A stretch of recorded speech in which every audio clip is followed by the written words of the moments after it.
시청자 여러분 안녕하십니까? 2월 5일 수요일 JCN 모닝뉴스 시작합니다. 이달 10일까지 모바일과 카드형 온누리 상품권을 15% 할인된 가격에 구입할 수 있습니다.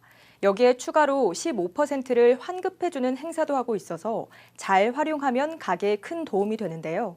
그런데 일부 가맹점들이 온누리 상품권 종류별로 결제 가격을 차별하고 있는 것으로 확인됐는데 엄연한 불법입니다. 모바일과 카드형 온누리 상품권 사용을 늘리려는 정부 정책에도 찬물을 끼얹는다는 지적입니다. 구현희 기자가 보도합니다. 전통시장과 골목상권 활성화를 위해 할인 판매 중인 온누리 상품권. 모바일이나 카드로 된 디지털 온누리 상품권의 경우 오는 10일까지 15% 할인된 가격에 구입할 수 있습니다. 모바일과 카드형 각각 200만 원까지 구입할 수 있는데 결제 금액의 15%를 돌려주는 혜택까지 더하면 한 번에 최대 2만 원씩 4번에 걸쳐 최대 8만 원까지 돌려받을 수 있습니다. 400만 원 상당의 디지털 온누리 상품권을 332만 원에 구입할 수 있는 겁니다. 문제는 일부 가맹점들이 온누리 상품권 종류별로 가격을 차별화한다는 겁니다. 울산의 한 전통시장 귀금속 가게에 온누리 상품권으로 금반지를 구입할 수 있는지 물었습니다. 그러자 종이형 온누리 상품권과 모바일이나 카드형 온누리 상품권으로 결제할 경우 가격이 다르다고 말합니다. 현금 줘도 한 52만 원. 온누리 상품권도 똑같이 받으시나요? 카드형이나 모바일이요. 그건 안 됩니다. 60만 원 넘습니다. 모바일은 카드 수수료도 안 네. 들던데. 그거는 세금이 다 있잖아요. 세금 10% 다 들어가요. 인근의 다른 가맹점 역시 현금가와 온누리 상품권 가격이 차이가 나는 건 물론 온누리 상품권 종류별로도 결제 금액이 달랐습니다. 50, 한 4만 원 될 것 같은데 그건 조금 차이 납니다. 카드형 온누리 상품권은 세금 포함 62만 9천 원요. 부가세 포함된 가격입니다. 일반 상점에서 현금가와 카드가를 다르게 책정하는 것 자체가 불법이듯이 온누리 상품권 종류별로 가격을 차별화하는 건 역시 불법입니다. 전통시장법에는 온누리 상품권 소지자를 불리하게 대우할 경우 가맹점 등록을 취소하거나 지원을 중단할 수 있다고 명시돼 있습니다. 온누리 상품권 활성화에도 맞지 않지만 기본적인 납세 의무에조차 위반되는 행위죠. 종류에 따라서든 뭐든 그냥 달리 받는 것 자체가 문제죠. 수수료를 달리 정한다는 것 자체가. 관련 부처는 현금과 온누리 상품권을 차별하거나 온누리 상품권 종류별로 가격을 다르게 책정하는 가맹점은 적극 신고해달라고 말했습니다. JCN 뉴스 구현입니다. 문재인 정부 시절 청와대의 울산시장 선거 개입 의혹으로 재판에 넘겨졌던 송철호 전 울산시장과 전 울산경찰청장 출신의 황운하 조국혁신당 원내대표가 항소심에서 무죄를 선고받았습니다. 서울고등법원은 어제 공직선거법 위반 혐의로 기소된 송 전 시장과 황 원내대표 등 야권 인사들에게 각각 무죄를 선고했습니다. 1심에서는 두 사람 모두 징역 3년의 실형을 선고받았습니다. 울산시장 선거 개입 의혹 사건은 지난 2018년 지방선거를 앞두고 청와대가 문재인 전 대통령의 오랜 친구로 알려진 송 전 시장의 당선을 돕기 위해 조직적으로 개입했다는 의혹으로 송 전 시장은 당시 울산경찰청장이었던 황 원내대표에게 김기현 당시 울산시장 관련 수사를 청탁한 혐의로 기소됐습니다. 송철호 전 울산시장의 항소심 무죄 선고와 관련해 사건 당사자인 김기현 국회의원은 입장문을 내고 이번 판결은 피해자는 있는데 가해자는 없는 황당한 궤변이라고 주장했습니다. 김기현 의원은 또 선거 공작의 가장 큰 피해자인 나와 시민들의 억울함은 어디서 풀어야 하는지 재판부에 묻고 싶다고 말하고 검찰은 상고를 통해 가해자들이 지은 죄에 따라 단죄를 받을 수 있기를 바란다고 강조했습니다. 더불어민주당 울산시당도 논평을 내고 이번 판결은 송철호 전 시장을 정치 목적으로 무리하게 기소한 정치검찰에 대한 국민과 사법부의 경고와도 같은 것이며 이재명 대표에 대한 검찰의 정치보복 역시 즉시 중단돼야 한다고 주장했습니다. 고려하여대 경영권 방어 성공을 환영하는 각 사회단체들의 기자회견이 어제도 시청 프레스센터에서 잇따라 열렸습니다. 대한적십자사와 울산시 이통장연합회, 민주평통 울산지역회의, 울산특전사 동지회, 그리고 울산관광협회 등은 잇따라 기자회견을 열고 고려아연의 경영권 방어 성공은 울산 경제를 지키고자 하는 시민의 저력을 보여준 것으로 지역사회의 생존과 번영을 위한 디딤돌이 될 것이라 확신한다고 말했습니다. 또 이들 단체는 울산 시민과 희로애락을 함께 해온 고려아연이 울산 미래의 동반자가 될 수 있도록 더 많은 힘을 보태겠다고 덧붙였습니다. 올해 제1회 청년정책조정위원회가 어제 오후 시청 대회의실에서 열렸습니다. 어제 위원회에서는 올 한 해 울산시가 추진할 울산시 청년정책 시행계획 심의와 울산 청년지원센터 운영계획 등에 대한 보고가 있었습니다. 어제 확정된 올해 울산시 청년정책 시행계획은 청년의 일자리와 주거, 교육 등 5개 분야 89개 세부 사업으로 돼 있으며 사업에는 전년 대비 521억 원이 늘어난 총 1,716억 원이 투입됩니다. 울산시는 소상공인의 체계적인 육성과 경영 안정을 위해 올해 소상공인 지원 시행계획을 마련해 추진합니다. 소상공인 지원 시행계획에는 소상공인의 고용 안정을 위한 경영 안정자금과 소상공인 고용보험료 지원, 노란우산 공제가입 확대를 위한 희망장려금 등 93개 사업에 367억 원이 편성됐습니다. 소상공인은 업종별 상시 근로자 수가 5명에서 10명 미만의 사업체를 의미합니다. 울산 소상공인 업소는 2022년 기준 울산 전체 기업의 95.1%인 13만 5,184개에 달하며 울산 전체 기업 종사자 40만 8,938명 중 46%인 18만 8,137명이 소상공인으로 분류됩니다. 경영난을 겪고 있는 울주군 지역 소상공인을 돕기 위한 종합적 지원 대책 마련이 필요하다는 지적이 나왔습니다.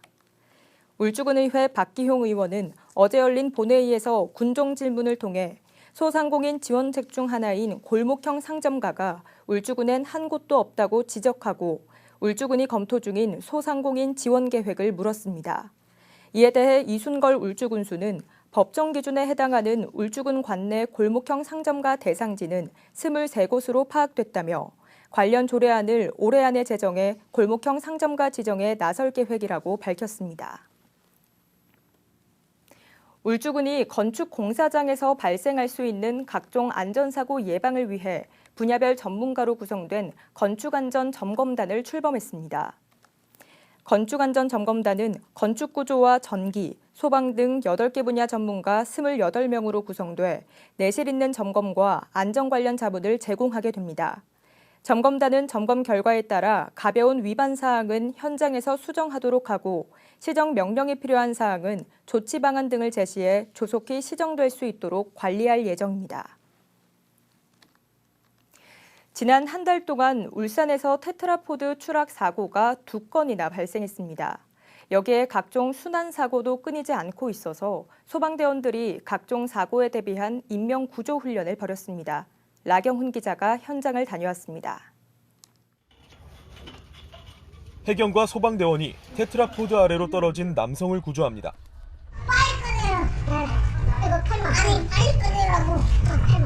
잘 갑니다, 원장님. 조금만 기다리세요. 지난달 40대 남성이 테트라포드 위에서 발을 헛디뎌 추락한 겁니다. 같은 달 쓸도방파제에서도 80대 남성이 테트라포드에서 떨어지는 사고가 발생했습니다. 이처럼 테트라포드 추락 사고가 해마다 꾸준히 일어나는 가운데 올해만 벌써 2건이 발생했습니다. 지난해에는 이 사고로 한 명이 숨지기도 했습니다. 또 바다나 계곡 등 물에 빠지는 순환 사고도 매년 꾸준히 발생하고 있습니다.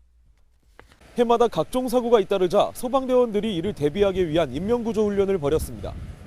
수중 로봇이 바다에 빠진 익수자를 탐색합니다. 로봇이 익수자의 위치를 확인하자 구조대원이 신속히 출동해 구조에 성공합니다. 수중 로봇은 최대 200m까지 잠수가 가능한 데다 음파 탐지기를 활용해 시야 확보가 어려운 환경에서도 신속하고 안전한 인명구조를 돕습니다.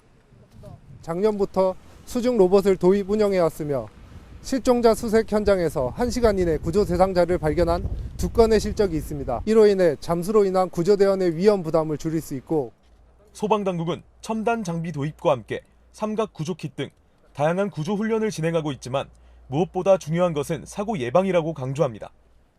시민분들이 뭐 낚시를 한다든가 아니면은 술 좀 조금 드시고 들어가시는 분들이 많습니다. 테트라포트는 금지 구역입니다. 사진이나 뭐 그런 거 찍으러도 많이 들어가시는데 절대 들어가시면 안 됩니다. 소방당국은 테트라포드 사고를 비롯한 각종 순환 사고를 예방하기 위해서는 시민들의 안전수칙 준수가 가장 중요한 일이라고 강조했습니다. JCN 뉴스 라경훈입니다. 전국 금속노조와 중대재해 없는 세상 만들기 울산운동본부가 지난달 GS엔텍 공장에서 발생한 60대 하청 노동자의 끼임 사망 사고와 관련해 방호 장치만 있었어도 막을 수 있었던 사고라고 주장했습니다. 이들 단체는 어제 울산 고용노동지청 앞에서 기자회견을 열고 사고가 발생한 설비는 용접물을 회전시키는 기계로 항상 끼임 사고 위험이 존재하는데도 방호 덮개가 설치돼 있지 않았다고 지적하고 철저한 재발 방지 대책 마련을 촉구했습니다. 울산 고용노동지청이 달비계 작업 시 추락 예방 조치 위반에 대한 상시 집중 단속을 벌입니다. 이번 단속은 지난해 달비계 추락으로 인한 사망 사고가 2차례 발생한 데 따른 것입니다. 달비계 작업은 아파트 등 고층 건물 작업을 로프에 연결된 달비계 위에서 하는 것으로 추락 시 사망 위험이 매우 높아 생명줄 설치와 안전보호구 착용 등 안전조치가 필수적입니다. 울산지청은 최근 남구의 한 아파트 외벽 보수 작업 현장에서 외국인 근로자에게 생명줄 없이 달비계 작업을 하도록 한 것을 적발해 해당 건설업체 사업주를 지난달 31일 검찰에 넘겼다고 밝혔습니다. 유니스트 연구팀이 꿈의 전자기파 자원으로 불리는 테라헤르츠파를 생성하는 새로운 방법을 찾아내 관련 업계의 주목을 받고 있습니다. 유니스트 물리학과 허민섭 교수팀과 지스트 석희용 교수, 영국 스트레드 클라이드 대학교 야로진스키 교수팀은 플라즈마에 레이저 펄스를 쬐 테라헤르츠파를 만드는 방법을 고안해 이를 컴퓨터 시뮬레이션으로 검증해냈습니다. 제시된 테라헤르츠파 생성법은 기존 생성법보다 에너지 효율이 10배 높은 것으로 나타났으며 향후 초고속 통신 장치와 초소형 입자 가속기 개발 등에 활용될 전망입니다. 울산대학교 화학공학부 오은석 교수가 제19대 한국전지학회 회장으로 취임했습니다. 한국전지학회는 지난 20여 년 동안 2차 전지 등 전지기술의 학문적 발전과 산업적 응용을 선도 중인 학술단체로 오은석 신임 회장은 올 한 해 동안 학회를 이끌게 됩니다. 오 회장은 취임사를 통해 학문적 발전과 산학협력을 강화하고 글로벌 학술 교류를 확대해 학회의 위상을 높이겠다고 말했습니다. 화장품 매장에서 19만 원 상당의 화장품을 훔쳐 달아났던 30대 남성이 매장을 다시 찾았다가 경찰에 붙잡혔습니다. 울산 북부경찰서에 따르면 지난달 8일 오후 2시 23분쯤 30대 남성 A씨가 북구 진장동의 한 화장품 매장에서 19만 원 상당의 화장품을 훔쳐 달아났습니다. A씨는 범행 26일 만인 지난 3일 다시 매장을 방문했다가 가게 주인의 신고로 경찰에 검거됐습니다. 경찰은 A씨를 절도 혐의로 붙잡아 범행 동기 등을 조사한 뒤 구속영장 신청을 검토할 예정입니다. 울산시 교육청이 오는 4월 5일 2025학년도 제1회 초중고졸 검정고시를 시행합니다. 응시원서 접수는 오는 17일부터 닷새간 교육청 지하 1층 고사관리실에서 진행되며 나이스 검정고시 서비스에서 온라인으로도 접수할 수 있습니다. 시험 장소는 다음 달 21일 교육청 누리집에서 안내되며 합격자는 오는 5월 8일 발표될 예정입니다. 울산연구원은 올 한 해 울산 지역 평생교육과 관련해 5개 분야 공모사업의 수행기관을 모집합니다. 울산연구원 2025년 평생교육 지원사업은 울산 평생학습 마을학교와 울산 시민학사, 소외계층 평생학습 역량개발 지원 등 5개 분야로 관내 구군, 대학, 평생교육기관 등을 대상으로 합니다. 신청 접수는 오는 24일부터 28일까지 받으며 전체 100여 개 기관을 선정해 총 5억 400만 원이 지원됩니다. 울산시는 올해 144명의 신구 공무원을 채용할 계획인 것으로 나타났습니다. 직급별 선발 인원은 9급이 138명이며 8급은 보건직렬 1명, 7급은 수의직렬 3명, 그리고 학예사 2명 등입니다. 임용을 위한 필기시험은 분야별로 오는 4월 26일 처음 실시되며 이어 6월 21일과 11월 1일에 치러집니다. JCN 모닝뉴스를 마칩니다. 함께해 주신 여러분 고맙습니다.